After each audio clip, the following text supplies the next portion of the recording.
Hi guys, welcome to another lecture by Utkal Digital Classes. I'm your tutor for the course and today we will be discussing circular motion, work, power and energy. The important topics from this chapter include dynamics of circular motion, work and power, conservation of energy and circular motion in a vertical plane. Make note that every year around 1 to 2 questions at the minimum come from these chapters. So it's essential that you study these properly. Let's start. All right. Let's look at circular motion dynamics. A circle is defined as a set of points in a plane that are equidistant from a single point, the center. So what that means is all the points on this plane, these points, they're all equidistant from the center, and we know that that distance is the radius r. Now we are interested in describing the motion of an object that is moving in a circular fashion around some center. So we already discussed before in that video on kinematics that when moving in a circle, my object has a velocity in the tangential direction. Now, but we did not discuss what happens if the velocity is changing. We knew that the velocity's direction is changing over time because velocity is nothing but mod of v into some direction. We know that to maintain a circular motion, there needs to be some sort of acceleration in the central direction or the radial direction so that it keeps on changing its sign continuously. Or else if I for example take a string, if I am rotating it in a circular fashion and I cut the string at one point, if the velocity was in this direction at that point, the ball will fly off in this direction. It will not continue to move in the same direction. So that implies in that case there was a force of tension that was providing the necessary centripetal force or the force along the center. All right. So let's look at this problem. Now we have a case when the velocity's direction and the magnitude both can change. So this velocity's magnitude and the direction both are changing. So we have two components of our acceleration. My body which is described here can still have a net velocity in this direction at that point, but its acceleration can be in this direction or any direction. When you split acceleration into two components, one in the radial direction and one in the tangential direction, what you see is you get two components. One is the tangential acceleration component AT and one is the centripetal acceleration AC. In this chapter we will be focusing on these two. Alright, first let's look at some analogies between angular variables and linear variables. We have an angular displacement theta which is analogous to your distance traveled s. Analogous in the sense the equations of motion that we described for theta for s in the kinematics chapter are more or less similar for these variables, new variables. My angular velocity is the first derivative of theta and so is speed the first derivative of my displacement. Angular acceleration is alpha, which is basically double derivative of theta or first derivative of my omega, or this is simply equal to omega by d theta. All right, and let's go for the tangential acceleration. Tangential acceleration is nothing but dv by dt is equal to d square s by dt square is equal to r d omega by dt. All right. Note that centripetal acceleration does not have an analogous case in angular variables. Centripetal acceleration is extremely important, so you should remember this formula. Centripetal acceleration is v square by r and is equal to omega square r or omega into v. How do these equations come? I'll just mention the prominent equations. you have S is equal to R theta, you have V is equal to R into omega, and you have A tangential is equal to R into alpha. This is actually omega cross R if you want to write in terms of vectors, and this is alpha cross R. Now what is S, what is V, what is AT? V is velocity that we've already heard about before. AT is tangential acceleration. Now what is S? S is the length along the circle. For example, if this was my circle, this is my center, these are the radius vectors, not vectors but the radius. Now for example, if this is angle theta, then the length covered by this arc is S. So you should remember these three formulas, they're extremely important, and you should take a note of what centripetal acceleration is. Now let's look at this diagram. What does this say? It says that because of the two types of acceleration that can be there, you can have a centripetal force and a tangential force. Whether a tangential force is there in the system or not, it does not really matter. For a minimum requirement for a circular motion is to have a centripetal force. What is the formula for a centripetal force? It's nothing but Fc is equal to mass into A centripetal. And as we read above, AC is equal to V square by R. So you will often find that this force is known as mv square by R. So you should remember this formula as well. Now, Fc or centripetal force is only responsible for changing the direction. For example, when I said velocity was poured V into some direction, so centripetal force is responsible for changing this direction, and the tangential force is responsible for changing the magnitude, whether increasing it or decreasing it. In this case, in the case that is shown here, let's call it A, you see that velocity and the tangential force are in the same direction.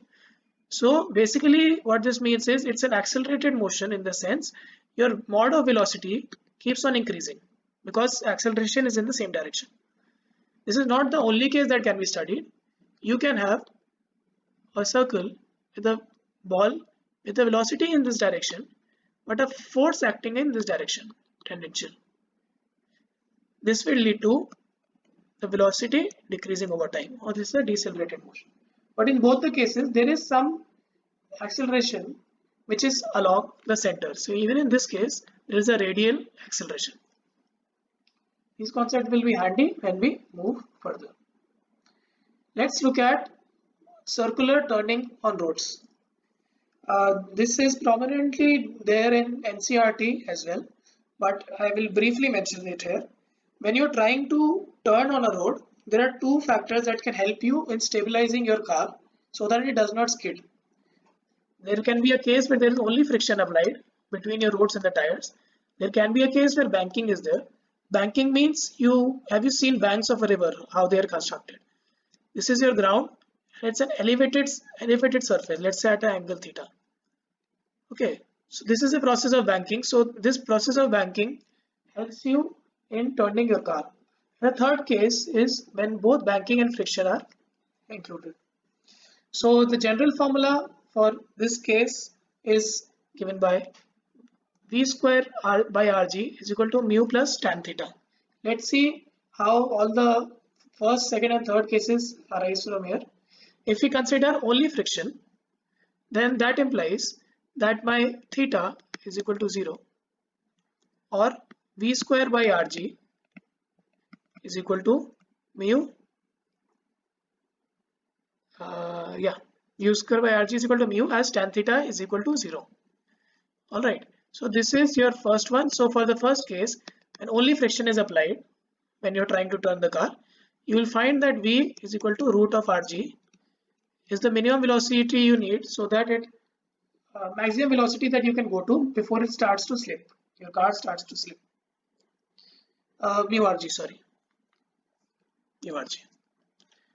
Let's look at the second case. Second case is only banking, so that implies there is a theta but mu is equal to 0. So in that case, you will have V square by Rg is equal to tan theta. Okay, so V is equal to root of Rg tan theta. So these are the first two cases that are there. After this velocity, this is the maximum velocity. After this velocity, your whatever forces you are applying, frictional force or the forces due to banking, will not be able to make up for the centripetal force, and your card will start to slip. This formula comes from here. You just have to take Rg on the right side and take a root. It's not a big deal. So this is the general formula that you should remember, but this can be derived as well. So that you can derive it easily in the paper, I'll just make the free body diagram for what happens when you both bank and have friction when turning. Let us assume this is my banked road, this is my car. I'm making a circle for a car. Now let me make all the contact forces that are available, like in the previous lecture. My first contact force is the normal reaction N, and my second contact force is friction. Now friction is acting along the plane, and normal reaction is acting perpendicular to the plane. Alright, and the non-contact force is my weight. So these are the three major forces that are acting on the system. Now what we need to do is we need to split it into components so that we can easily write the equations for this system. Okay, so to do this, let me draw this once again. So let's look at the free body diagram for this case so that you can easily derive it in the paper as well if you want to. You have an angle theta. At this point my car was there, so I have n cos theta in this direction. I have mg downwards, then I have n sine theta in this direction. Alright, now I need to split my frictional force as well. My frictional force will split and will be in the same direction. So I'll have f sine theta in this direction, and I'll have some f cos theta in this direction. You can go back and you can try to split the components into the way that I've shown you here. The next part is very simple. You need to progress by first making use of the equation summation of fi is equal to 0 for both the x-axis and the y-axis. Basically summation of all forces is equal to 0, and then you need to use the formula for centripetal force, which is given by mv square by r. Now let's look at two things that you should remember. First is the case of only friction that we studied. So the safe velocity of your car so that it does not skid is root mu gr on a level road, and skidding of an object on a rotating platform is given by root mu g divided by r.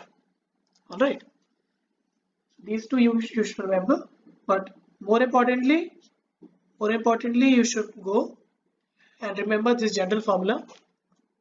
This will take care of all the questions that come from circular turnings on roads.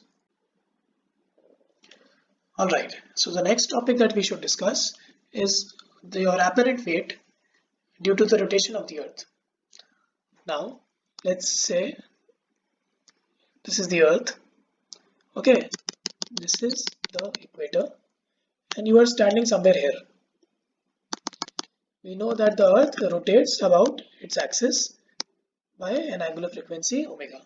Alright, so because you are standing here and the earth is rotating, you experience a centrifugal force, an outward force. Okay, this is the center of the earth. Now when you try to draw the for FBD of yourself, okay, then you need to make sure that you also include the centrifugal force in the system. When you do this, you find out that the normal reaction that you're getting, it has the components from both your normal weight, and we subtract from it the outward force that is there, because mg is acting towards the center of the earth, whereas there is an extra mr omega square cos square theta centrifugal force outside. So what this means is your the apparent weight that any weighing machine calculates is actually lesser than your actual weight. You should remember this formula because sometimes direct questions come from here. Next is sometimes people they have asked what is the relation between GEQ and G at poles. So G at equator and G at poles. Alright, if you use this equation for the corresponding angles, you see that G at poles is equal to 9.83, whereas G at equator is somewhat similar to 9.78 meter per second square. So what do you find? That G at equator is always less than G at poles. Okay, you should remember this result. Let me go and next discuss the conical pendulum. How do you find out the time period of a conical pendulum? First of all, you imagine a string attached to the wall, like the roof, and then you make the free body diagram of this ball. So when you make the free body diagram, what do you get? You get T cos theta on the top side because that is the contact force. You get T sin theta inwards, alright, and you get a force mg. Okay, so what you do is your T sin theta is basically providing the centripetal force. So T sin theta is nothing but Fc. Alright, so T sin theta is mv square by r, which gives you V is equal to root Rg tan theta. How does this come? We know T cos theta is equal to mg and T sin theta is equal to mv square by r.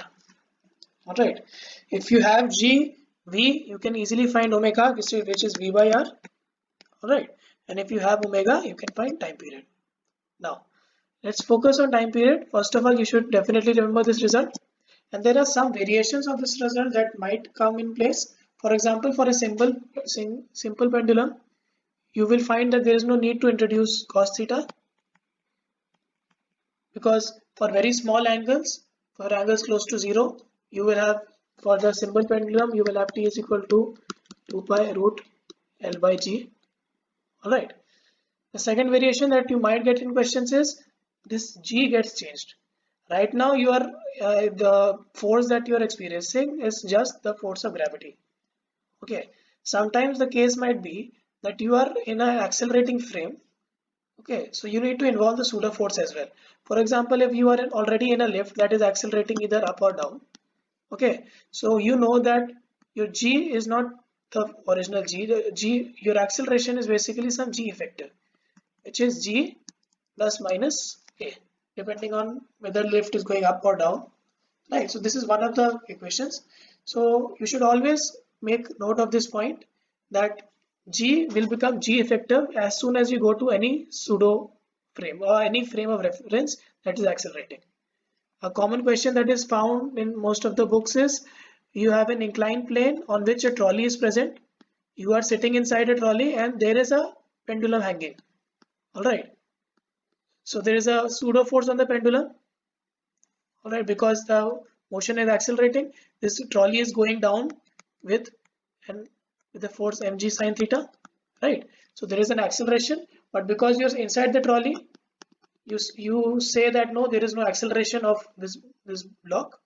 Now when you use the notion of pseudo force, you will find that there is actually an effective G on this. So in these cases, when you find the time period, your time period of the pendulum will be T is equal to 2 pi root L by G effective. Okay, G effective is nothing but something and the net acceleration that the body has. All right, that is ax square plus ay square plus az square. Okay, this is what you will be using. These are all accelerations. So sometimes you will get that your g is originally in this direction, we know that, but some other acceleration is there in maybe this direction or this direction because of your pseudo force. Okay, so what you need to do is your effective g effective that is supposed to come here. All right, it will be the resultant of any these two accelerations a and g. Okay, so that to find the resultant you will be using this equation. Let's go to the radius of curvature. Sometimes they will directly ask you what is the radius of curvature of the motion of a ball or a particle in circular motion, or even if it's not a circular motion, they will just ask you what is the radius of curvature.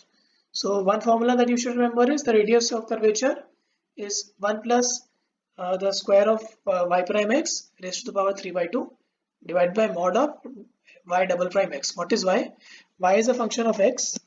For example, you had trajectories of a projectile, right? Y is equal to a function of x. We studied it in kinetics. So similarly, if y is given as a function of x, or the trajectory of the particle is known, then you can find the radius of curvature by using this formula. Okay, now let's start with the basic question. A hemispherical ball of radius r is rotating about its axis of symmetry, which is kept vertical. Alright, so let's just make a hemispherical ball first. I'll draw the axis of symmetry. It is rotating about this axis. Okay. Also, a small ball is kept in the ball which rotates with the ball without slipping on its surface.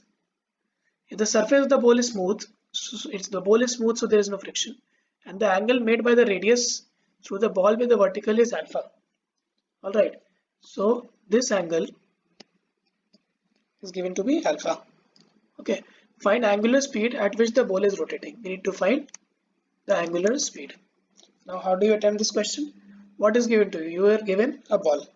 So first of all, let me make the forces that are there. I have a normal reaction. Alright, and I have a mg downwards. Alright, let me just make some things. We know that this is your radius of the hemisphere, and let me call this distance as r. Okay, now this is the simple FBD of the ball.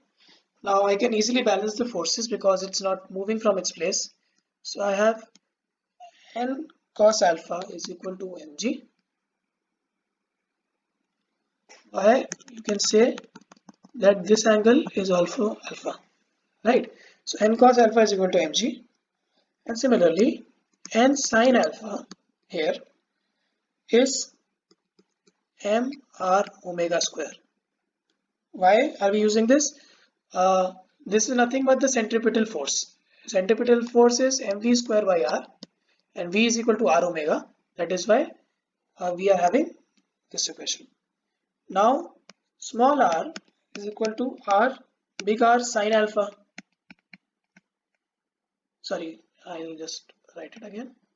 Small r is equal to big R into sine of alpha, right? That implies n sin alpha is equal to mr into sine alpha to omega square. Okay, you cancel the terms, which gives you n is equal to mr omega square, or mr omega square cos alpha is equal to mg. That implies omega is equal to root g over r cos alpha. Alright, so this question is done. We now move to the next section, which is work, energy and power. It's basically a very conceptual section and it has simple problems at the end. So we'll just go through the important formulas that you should remember. First of all, work is described as the integral of F and the dot product of it with dr. Alright, so this is the major important formula that you should remember. Fw is equal to F dot dr. Alright, the work done by a force on system generally changes the energy of the system.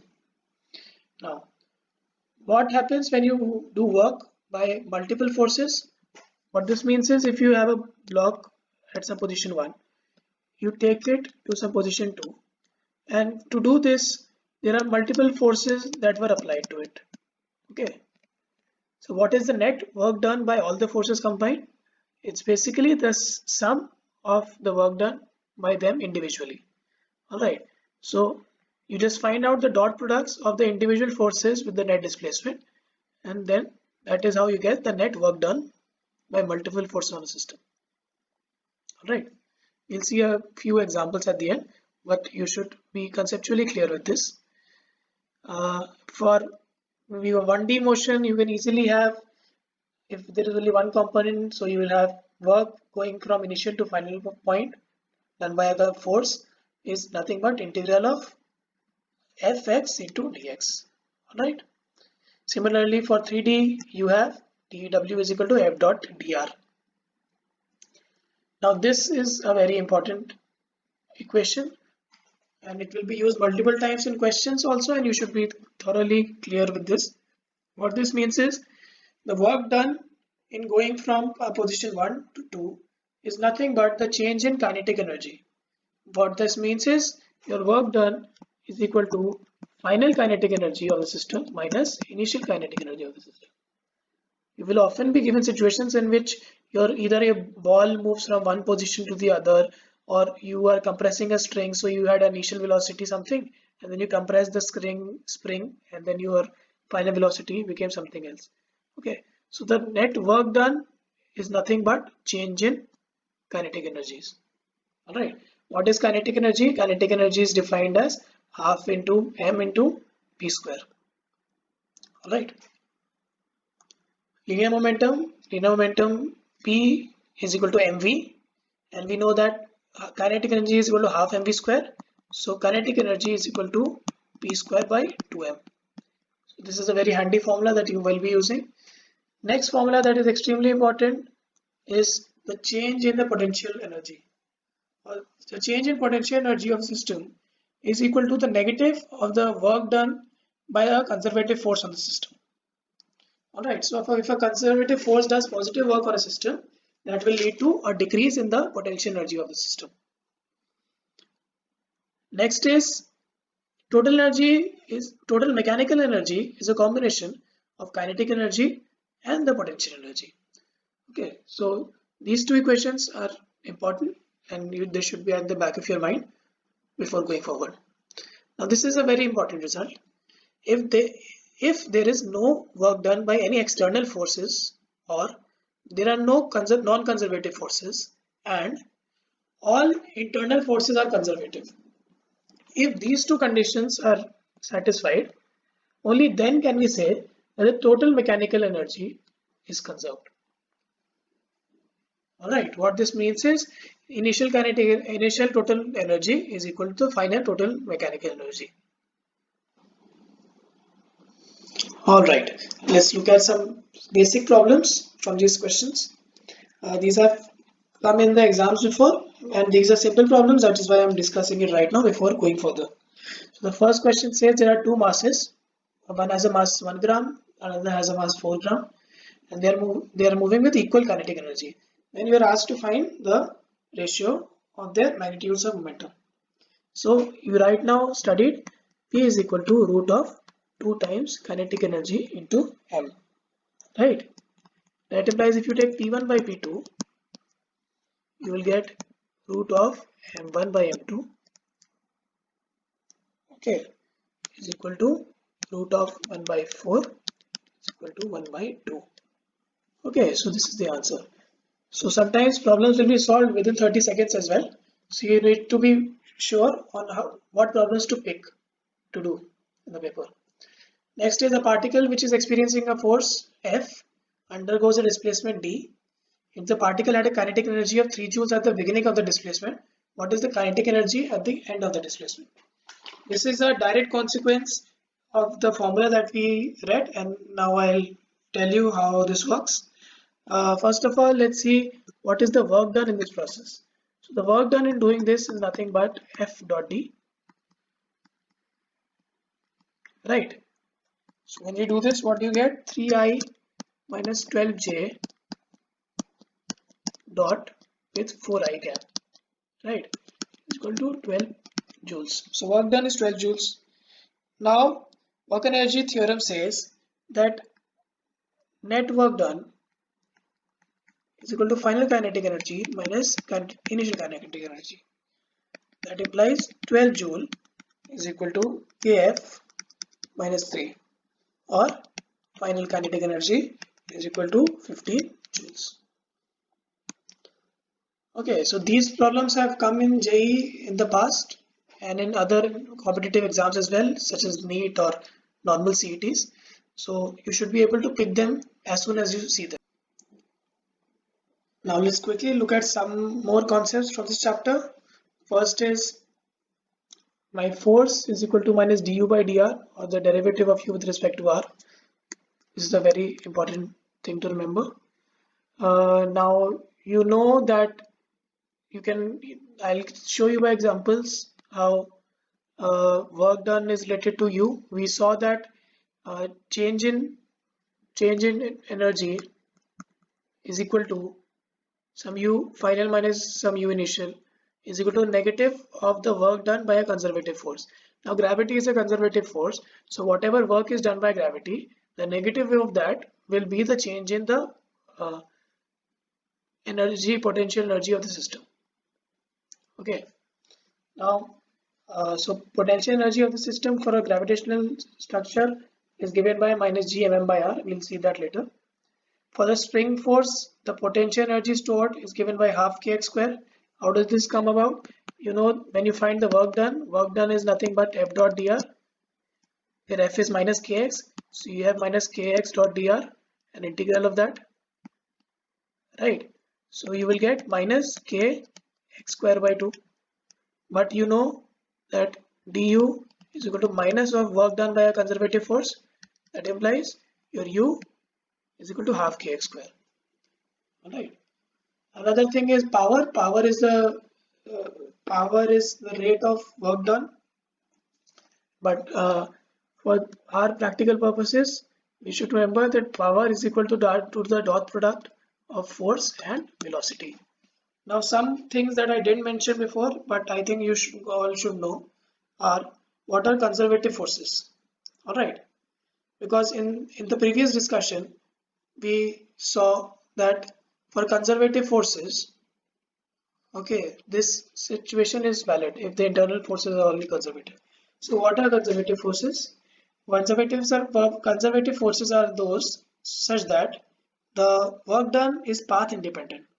For example, if I start at some point A and I take my system to another point B by applying forces on it in this path and through this path.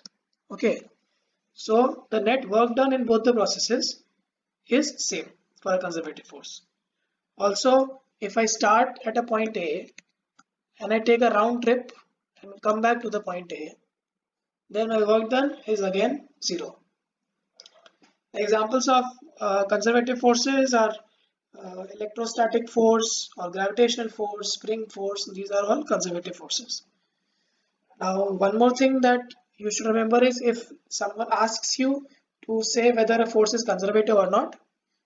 So the basic principle is for a conservative force, del cross F is equal to 0. Where del is nothing but your derivative as a vector, d by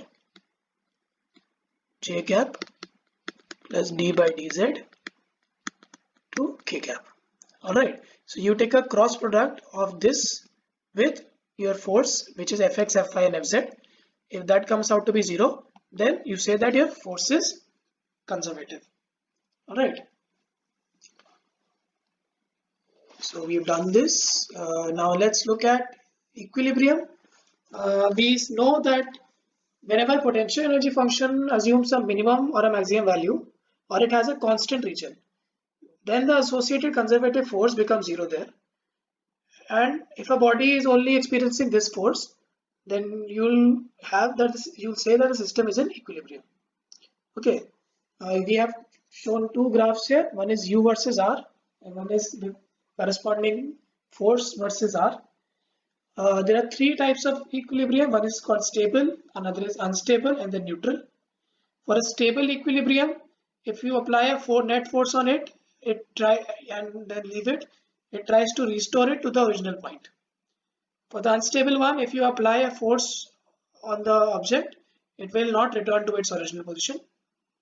And in the neutral case, the equilibrium is independent of the displacements.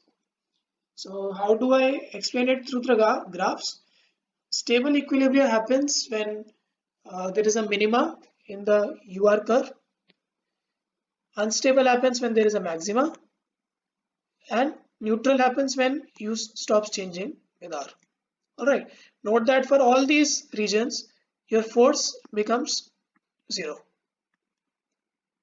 Alright, the equations of minima and maxima are extremely clear to you, I think, from mathematics, so I need not repeat them.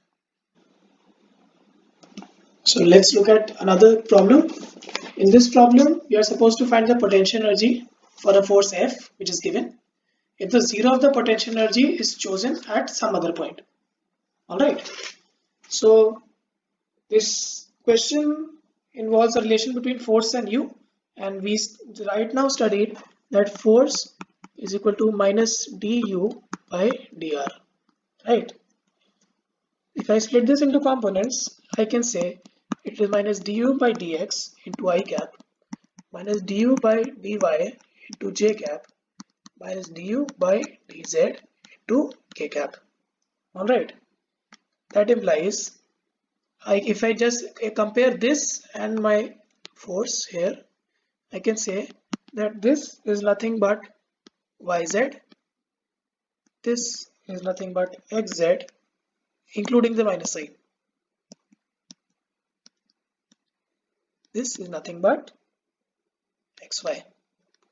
Okay, so what is the function that when you derivate it by x you get yz, derivate by y you get xz, and derivate by z you get xy?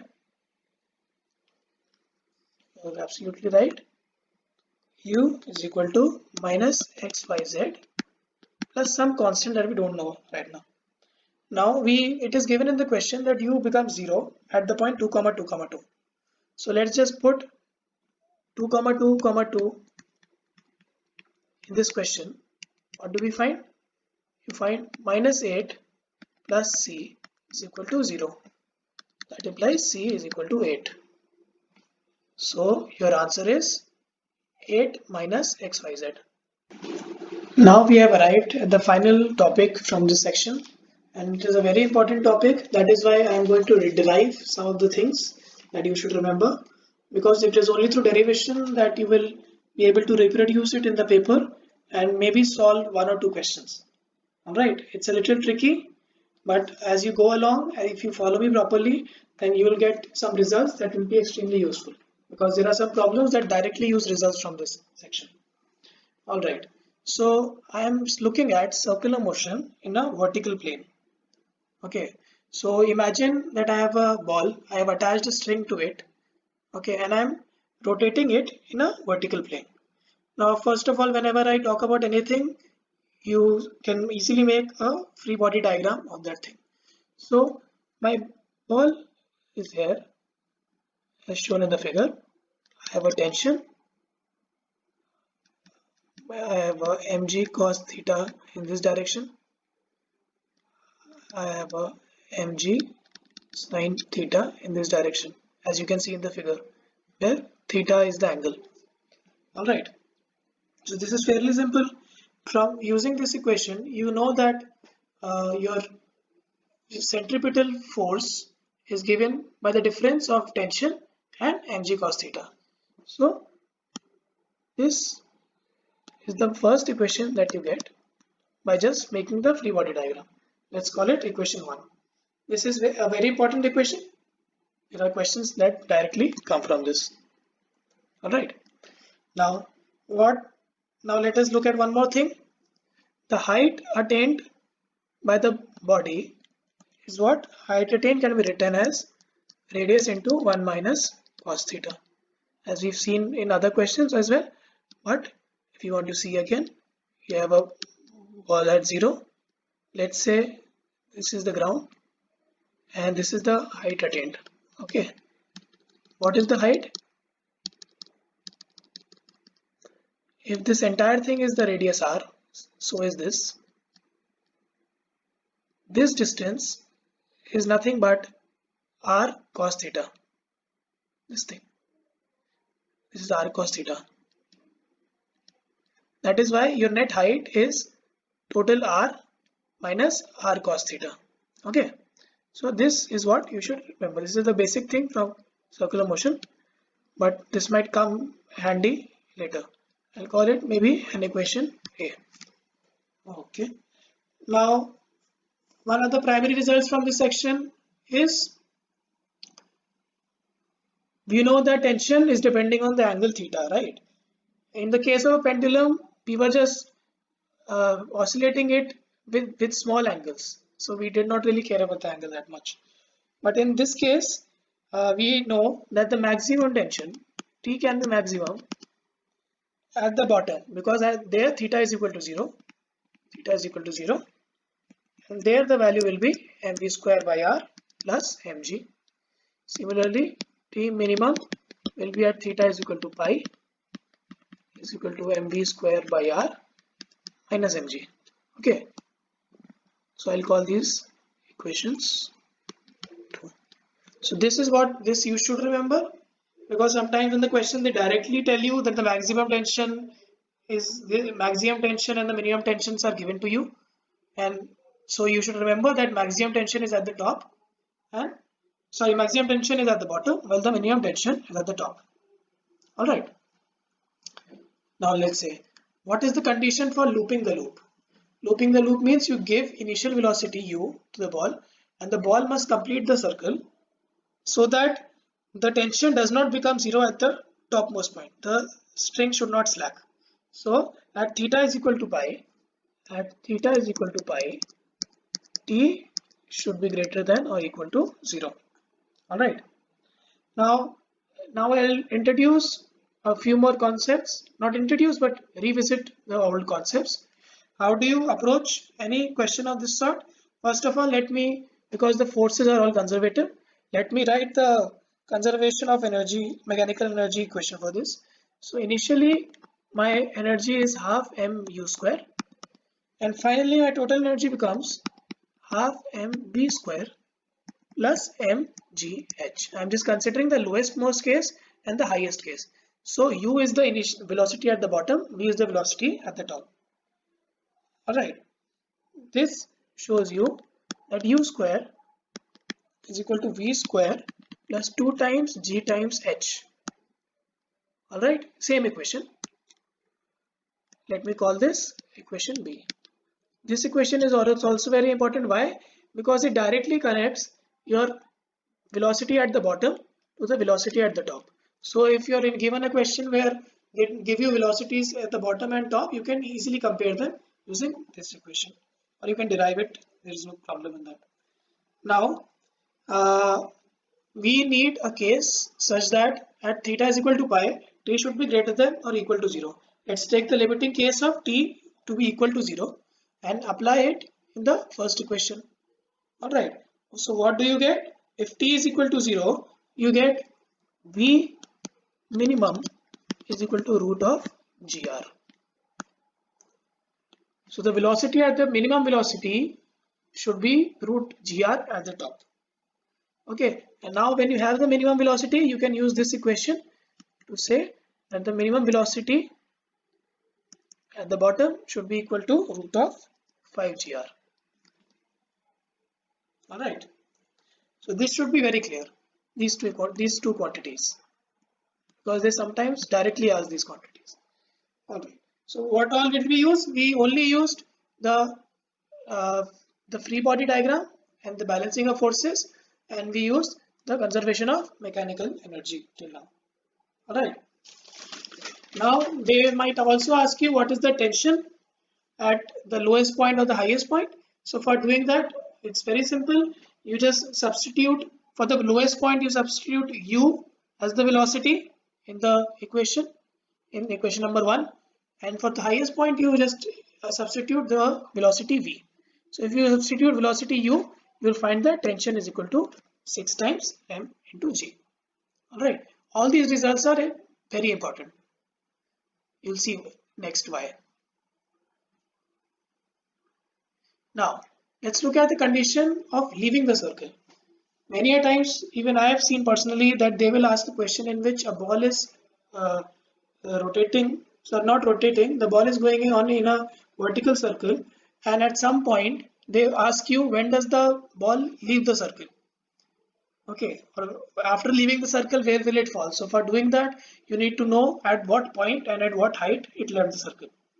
Okay, so the condition for actually leaving the circle is, it happens when the tension in the string becomes 0 but the velocity is non-zero. Okay, that is the condition when it leaves the circle. So let's see when this happens. For tension to be 0, I use my first equation, equation number 1, and I see that cos theta is equal to minus v square by rg. Okay, this is the same equation, equation number 1. Alright, cos theta is equal to minus v square by rg, and from equation number A, I have a relation between cos theta, h and r. So I can say easily that there is a height h. If I derive this, I find that there is a height h, which is equal to u square plus rg by 3g. Okay, let's call this h1. So at the height h1, my tension in the string becomes 0. Okay, now let's find the condition so that the velocity becomes 0, the velocity v, velocity is equal to 0. Now which equation shall I use? I'll use the equation b. So for my velocity to be 0, I can write 0 is equal to u square minus 2gh. Alright, that implies that h is equal to u square by 2g. Let me call this h2. So velocity becomes 0 at h2 and tension becomes 0 at h1. Okay, now we can easily go and look at the condition for leaving. The condition for leaving the circle is t is equal to 0 and v is non-equal to 0. Alright, so this happens when h1 is less than h2. Alright, so when you just substitute h1 and h2, you will find that this happens when u is greater than root 2rg.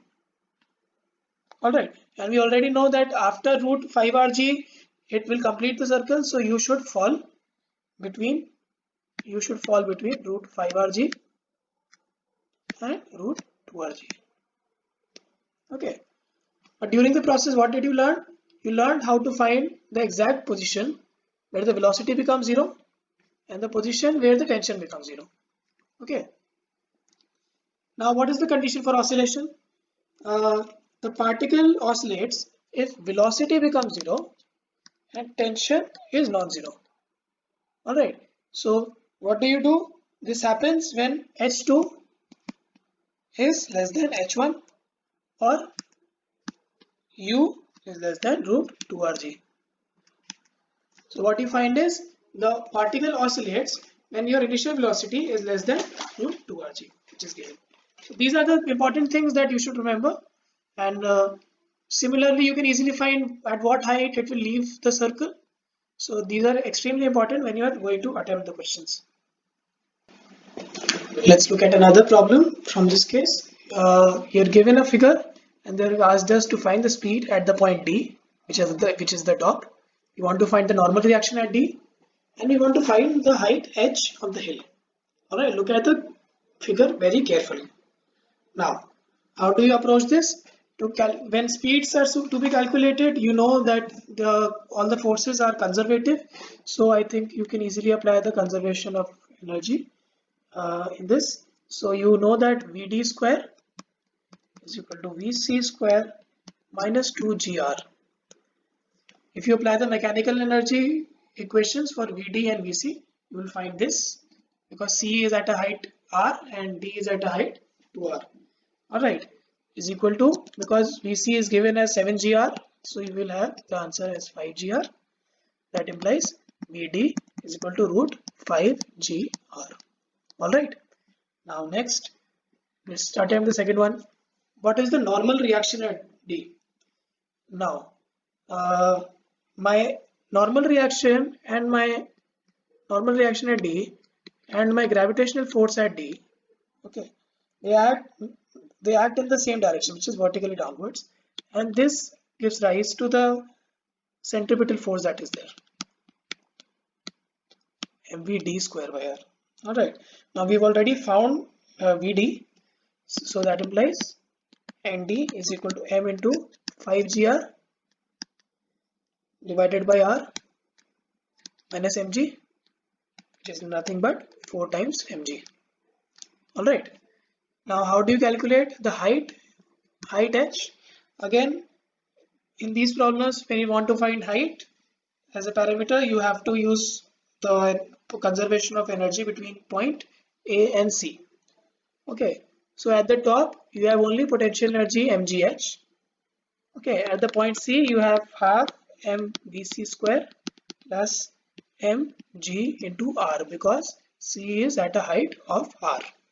All right, this is nothing but half mvd square plus mg into 2r, all right, is equal to 9 by 2 mgr. That implies h is equal to 9 by 2 into r. So let's look at the first exciting problem from this chapter.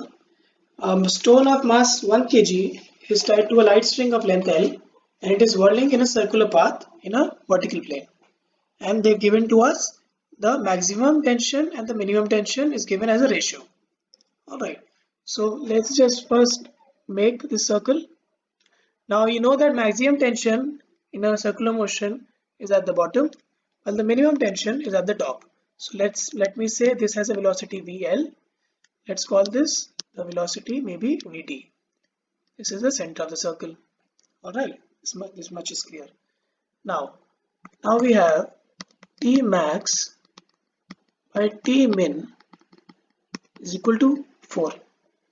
Okay, now T max from the equation of motion of the circle is nothing but mv L square by L plus mg, because T max is at the bottom, so we are taking velocity L, and T minimum is mvd square by L minus mg. Okay, because for these equations we already derived the equation right now for these kind of situations. Okay, all right, so this is given to be equal to 4. Now we can substitute it further. We can substitute this thing a little further. We will see that VL square plus GL divided by VD square minus GL is equal to 4. Now by using principle of conservation of mechanical energy, we know that VL square is equal to VD square plus 4 times GL. Right, VL square, which is at the bottom, is equal to the velocity at the top square plus 4 times GL, where L was your radius. This much was your L. Okay. All right. So what do we get? If we use this, we see that we get VD square plus 5GL divided by VD square minus GL is equal to 4. That implies 3VD square is equal to 9GL, which means VD is equal to root of 3GL.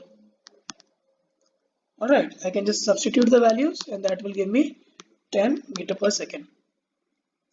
Now using this equation again, I can find VL. It turns out to be root 7 GL is nothing but 15.2 meter per second. Alright, so we just looked at the first question. Let's look at a question that is a little simpler. A block of mass m moving with a velocity v compresses the spring through a distance x before its speed is halved. What is the value of spring constant? Now we know that the spring force is a conservative force. So if it's a conservative force, we can apply the conservation of mechanical energy. So initially my energy is half mv square.